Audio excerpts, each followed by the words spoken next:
Welcome back. I am John P. Today we are going to be talking about two new Rolex watches that were just released, and one of these watches is unbelievable. Rolex did something on this watch that they really haven't done before. Now, there's two exceptions, and I'll talk about that in a second, of kind of when they actually may have done this decades ago. But in recent times, Rolex has not done this, and I think it's unbelievable to talk about. And in the other watch, they really didn't do a whole lot for the most part. So we'll give it some contrast there, and also talk about why I think Rolex may have actually hurt themselves with this move. Before we do that, guys, please do not forget to check out delraywatch.com, where you can buy, sell, and trade watches. We have so many cool, exciting, and interesting watches that we take in daily, so make sure to check that out. And also, you can find me on Instagram, The Real John P. So what are the Rolex watch releases? Well, the two we're going to be talking about are the GMT Master II with the new black and green bezel, with the crown and the cyclops on the left side of the watch, as well as the new Airking design, for the 40mm Airking. Now first, let's talk about this GMT Master II. If you haven't seen it, picture here, but this is gonna be the green and black GMT Master II, of course, with the ceramic bezel. This is pretty much unchanged with all the technical components of the watch, with the exception of course, the green and black bezel instead of the blue and black bezel. The rumor has it that it took Rolex a little bit of time to kind of perfect that material that is being used on the bezel in the green color. Blue was kind of the first color that they were able to work with outside of the black. Then they moved into the blue. And then, apparently now they've mastered the green, or at least that is the rumor. But setting aside the color, right? Forget about it. We anticipated Rolex was going to do something in green. It's what they've been doing. It's what everyone else is doing. It's hot color right now.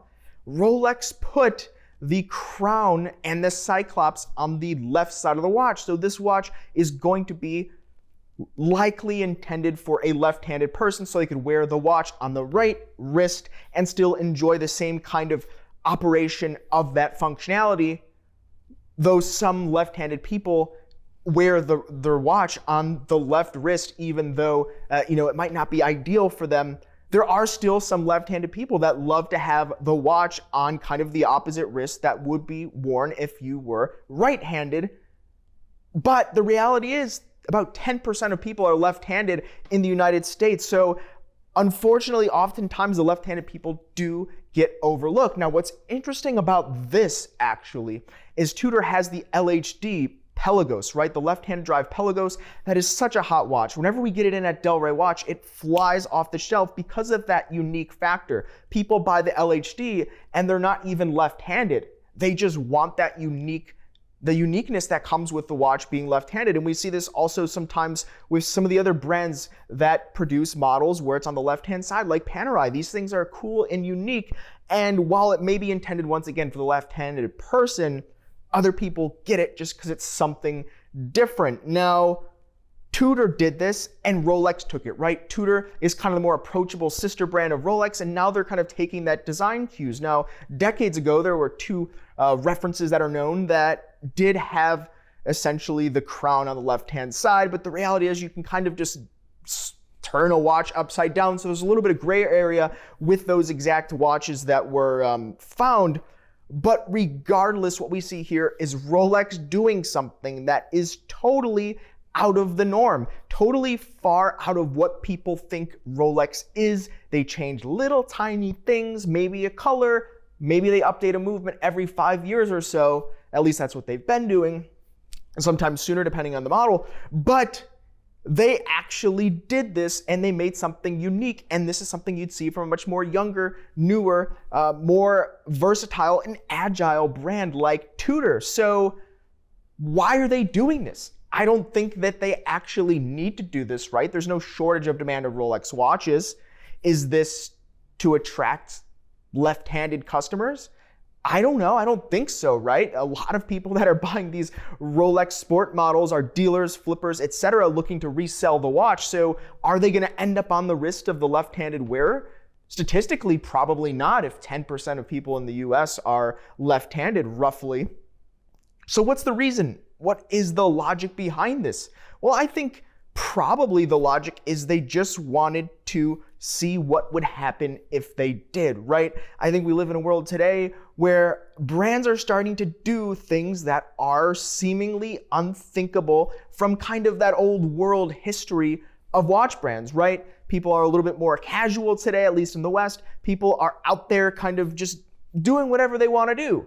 And we're not going to go down that rabbit hole, but essentially, you see it with the Omega and the Swatch release, releasing the $260 Omega Speedmaster, and that's fun and cool and exciting. I hope to get one one day when they do eventually become in stock, if they do, which I did a video. You can check on that as well on my channel, my thoughts and opinions on it. But that's kind of what I see Rolex doing, right? Just doing it just to do it and see what happens. Now, I don't know who's actually the one making the call on this and truly what the rationale behind this was, but I really don't think they had to do this. I think it's a big risk, and I cannot see them producing this particular watch, in this case with the crown on the left-hand side and the Cyclops on the left-hand side, for a very long time, because the reality is, even though it does appeal to the people that are left-handed, which is great, right? Don't want anyone to feel left out or they can't find the watch that they'd like to wear, even though no one will be able to buy this watch for the most part. It does change the overall silhouette and shape of the watch, right?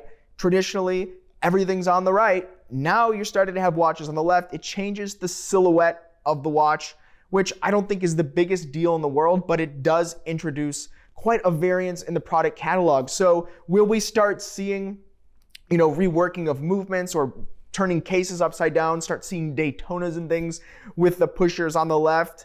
I don't know. I mean, in today's world, I suppose anything truly goes, but I want to hear your opinions on this. Why do you think Rolex is doing this? Is it to attract the left-handed buyers? Is it to do something wacky and try to break the internet like many people think that Swatch and Omega was trying to do? I would love to hear your opinions in the comments below. Now, we'll also touch here very quickly on the new Rolex Airking, the 40mm size. Now, this is a watch model that when it debuted a number of years ago, nobody wanted this watch at all because it just didn't really fit anywhere, right? It was 40mm, so the people that wanted this kind of size, they wanted either the 39 Explorer or they wanted a Submariner or something like that.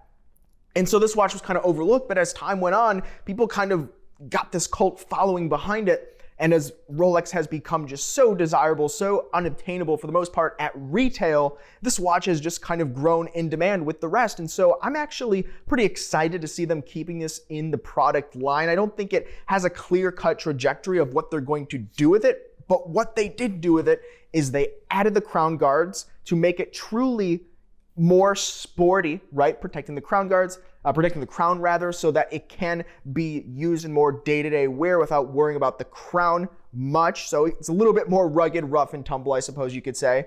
But what they also did is they made the numerals more legible by adding additional luminosity capabilities to the numbers, making them more legible and modifying the way that the numbers were placed on the dial. So overall, the dial is going to be more sporty, more legible, and overall a better daily wear and sporty wear, which I think is cool and exciting. And it's just interesting to see them keep that in the collection, a watch that people historically didn't really look at, didn't really desire as much, and then discontinue the Tiffany dial OP41, the coral dial OP, as well as the yellow OP. The watches that people really, really want, discontinued, but the watch that people really didn't want that much, let's keep it in the product line and then produce a watch that people aren't asking for, a left-handed Rolex GMT Master with a green bezel. By the way, I like both of the watches. Will I purchase either of them? Probably not. If I can get them at retail, of course, because I'll sell them. But would I wear either of these watches? I don't think they're really for me. I think Rolex currently might be going in more of a novel direction with some of their models. But once again, I would love to see it and hear what you think about their releases in the comments below. Thanks, guys. You've been chatting with John P.